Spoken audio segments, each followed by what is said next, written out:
Neil Diamond's story begins not under bright stage lights, but in the dim cold of Brooklyn, where poverty was constant and hope was rare. A boy with a $9 guitar and a fierce hunger to be heard, he would later become one of America's most beloved voices. Sweet Caroline became an anthem sung by millions in stadiums, arenas, and living rooms, an enduring symbol of joy, unity, and the power of a simple melody. But behind the applause, Diamond's life was shaped by hardship. Broken marriages, estranged children, and the relentless loneliness of a man who gave his heart to music while losing his family to time. Now at 84, Parkinson's disease has slowed his steps and softened his voice, but not his spirit. His story is not only about fame, it is about the price of greatness and the quiet courage of a man who kept singing even when his world grew dark. Born into winter Brooklyn and the early years, Neil Diamond was born on January 24, 1941, in Brooklyn, New York, during a world at war. His parents, Akiba and Rose Diamond, were Jewish immigrants who arrived with little more than faith and determination. Akiba sold dry goods door to door, chasing small earnings through bitter winters, while Rose kept the household together with prayer and perseverance. Their life was a constant struggle: cramped apartments, thin walls, and heat that never lasted long enough. Neil shared a room with his younger brother Harvey, sleeping on a sagging mattress that barely held warmth. The family moved often, never staying long enough to feel secure. When his father was drafted, Rose took her sons to Cheyenne, Wyoming, a place so vast and unfamiliar it felt like another planet. The silence there was overwhelming, and it was in that quiet emptiness that Neil first learned the power of music to make loneliness feel beautiful. The first song, a childhood of silence and melody. In Wyoming, Neil spent long nights wandering into the local cinema, escaping into the world of singing cowboys. Gene Autry and Roy Rogers became his early heroes, their voices steady and unbroken, carrying a freedom he longed for. Those songs taught him that music could transform pain into something people wanted to hear. When the war ended, the family returned to Brighton Beach, but the struggle remained. Rose worked as a bookkeeper, and Akiba resumed his sales job, but the weight of survival had aged them. Neil became an observer, sensitive to everything, writing poems on scraps of paper, while other boys played outside. At 15, his life changed when his parents gave him a $9 guitar. It was battered, out of tune, and painful to play, but to Neil it was salvation. He practiced until his fingers bled, writing his first song, Hear Them Bells, for a girl at school. Music became his language when words failed. Tin Pan Alley. The dream takes shape. Neil Diamond entered adulthood with the expectation of becoming a doctor. He earned a fencing scholarship to New York University and studied pre-med, but his mind was already in music. He carried his guitar everywhere, even into the medical library, and spent time in Tin Pan Alley, knocking on publishing doors with trembling hope. Most of the time, he was rejected. Producers didn't want his raw honesty. They wanted polish, imitation, and safe melodies. But Neil returned every day, wearing the same worn jacket, carrying the same battered guitar case. Each rejection hardened his resolve. In 1960, he made the decision that would define him. He quit college, just 10 credits short, and took a $50 a week job writing songs for Sunbeam Music Publishing.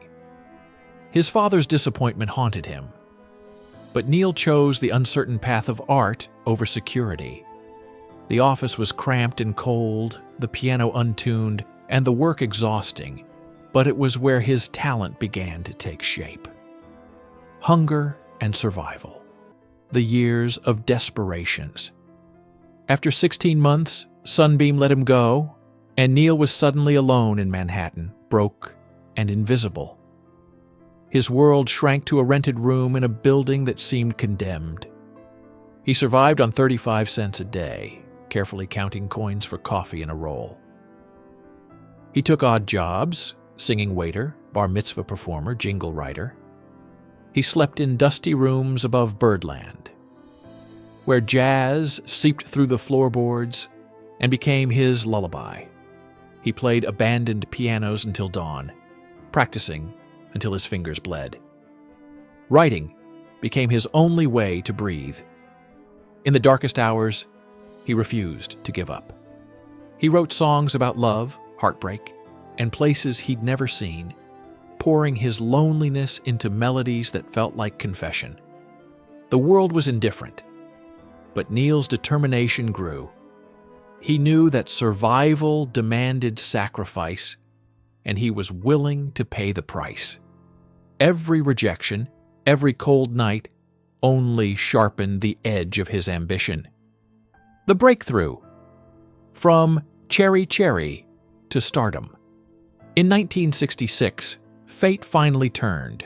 Producers Jeff Barry and Ellie Greenwich heard Neil's demos and recognized something the industry had overlooked: raw truth and hunger in his voice.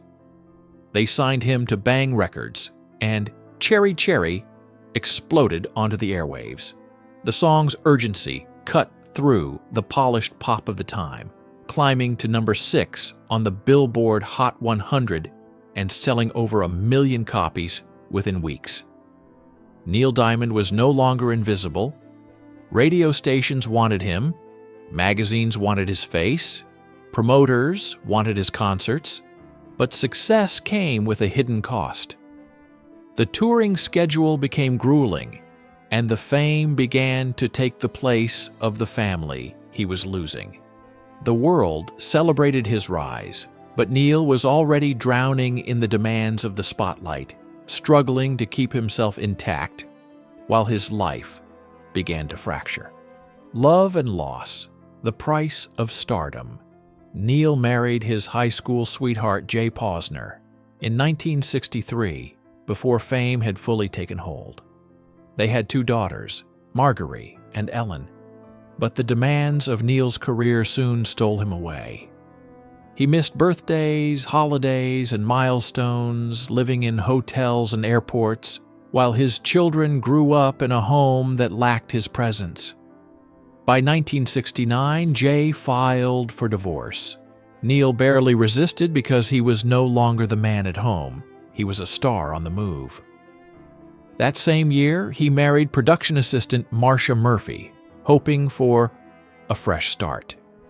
They had 2 sons, Jesse and Micah, but the same patterns returned. The relentless touring and the obsessive drive to create left little room for love. By 1994, Marcia filed for divorce, and Neil's settlement cost him $65 million.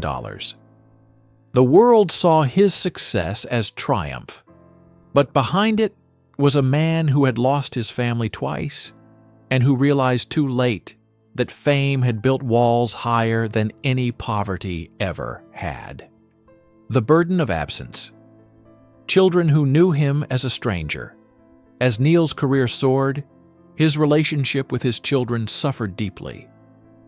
His daughter Marjorie later spoke about how little she knew her father, how birthdays passed without him, and how holidays were spent waiting for a call that rarely came. Neil's devotion to music became a form of absence. His family became an audience rather than a home. He tried to repair the damage later, inviting his children to concerts and writing songs that felt like apologies. But time is a merciless judge. Once lost, moments cannot be reclaimed. The applause of thousands could not replace the quiet presence of a father. Neil's success had become both his triumph and his curse. He had created songs that made millions feel seen, but his own children had grown up feeling unseen. The guilt he carried was a silent storm, and it followed him through every stage, every album, and every sold-out show.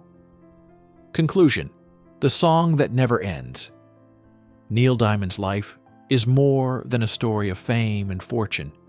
It is a testament to the power of art born from hardship. He turned poverty into melody, loneliness into connection, and heartbreak into songs that millions still sing today. Even as Parkinson's steals his physical strength, his music remains timeless, an echo of a man who bled on stage so others could heal. His story reminds us that the brightest lights often hide the deepest shadows, and that greatness can come at a cost no one can measure. Yet through every loss and every struggle, Neil Diamond continued to sing, not for applause, but for survival. And in that truth, his legacy remains unshakable, a voice that rose from silence, and a song that will never fade